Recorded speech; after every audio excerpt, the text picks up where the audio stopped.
This week, I am offering a fundamental understanding of how a substance use disorder or other unhealthy coping develops. If you follow me, you'll hear me say a lot that everything psychological is biological.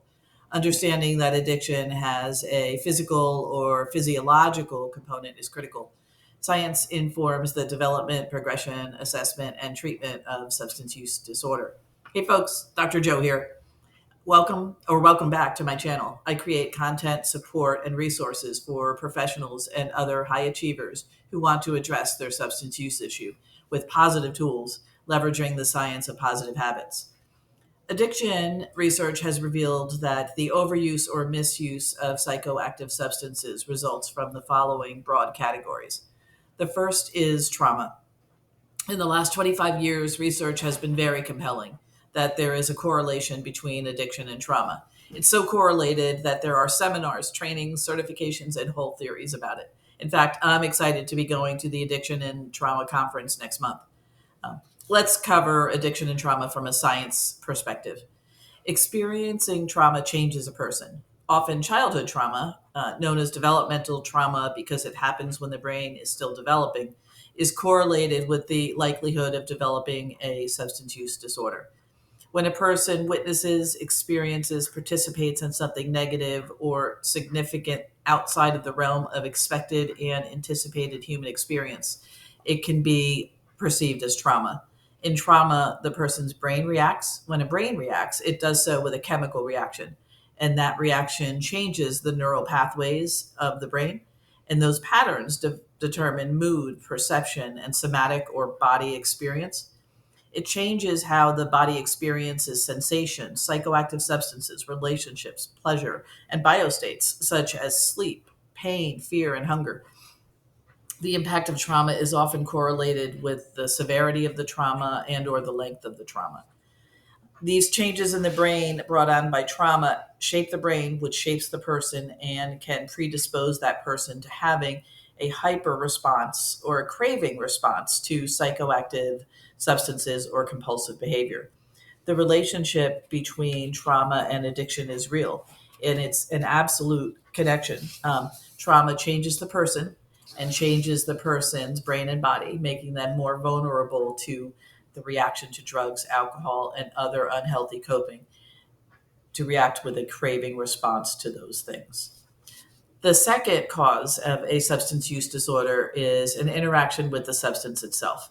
For example, surgery or medical trauma can be a precipitant for the development of a substance use disorder. This is the origin of a significant percentage of the opiate crisis. The structure of opiates is such that the substance itself is more likely to create an addictive response in a wider range of brains, even in persons that are less predisposed, which is why we see people who have never been observed to have a problem develop a substance use issue if they've had a medical event, or why persons in long term recovery relapse after a medical event in which opiates were prescribed.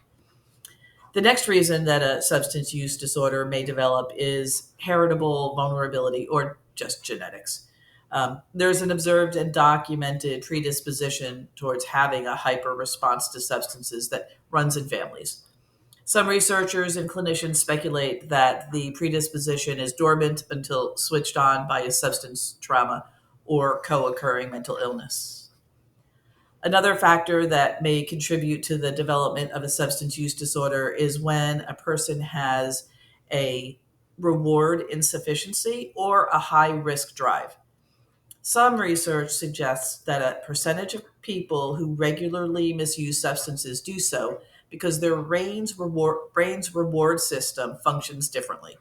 This may pre exist or develop as an interaction with drugs and alcohol. Either way, the structure of their neurocircuitry is such that they don't experience reward and satisfaction at the same level. They don't experience pleasure and joy as the typical reward response.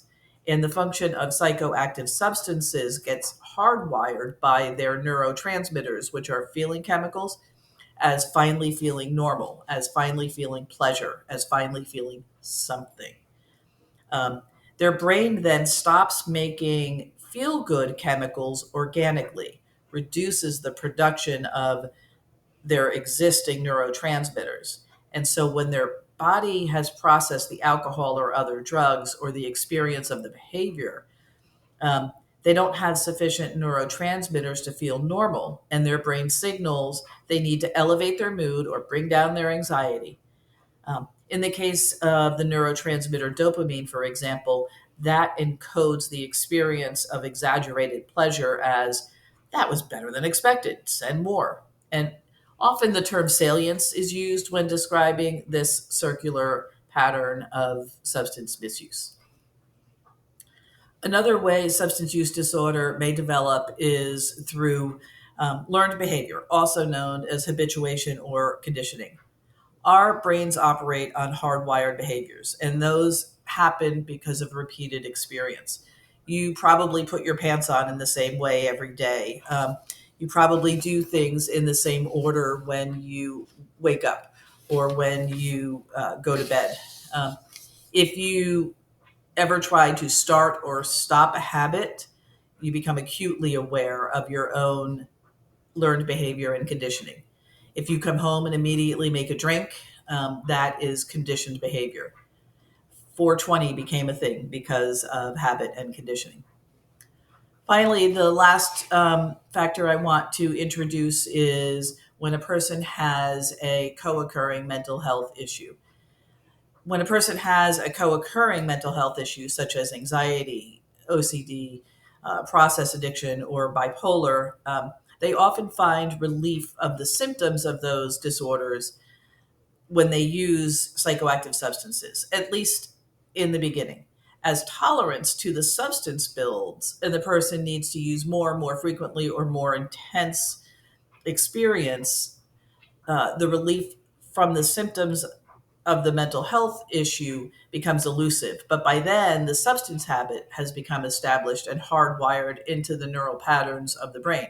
At that point, the person has both the original mental health disorder and a substance use disorder. So, a discussion about how a substance use disorder develops would be incomplete without me talking about the impact of early exposure and age of first use. It's important to understand that the way in which early interactions with substances and behaviors put people at greater risk of developing a substance use disorder. Early interaction with psychoactive substances or behaviors is risky because the epigenetic switch related to heritability gets flipped, and that's when that comes into play. So if you're predisposed to having a craving response to psychoactive substances or behaviors, and your first drink or blunt or porn or gambling is early, your brain has less defense against a maladaptive craving response. It will be more likely to develop into a problem versus just experiencing the effects of the drug or the fun or the enjoyment of the behavior. A brain that experiences porn, alcohol, gambling, weed at 9 is going to have more difficulty managing that experience than if that same person's first experience is at 19. At 19, while the brain is still not done developing, it has more connections and more neural stability and less vulnerability. A 9-year-old brain is going to react with a disproportionate, exaggerated impact.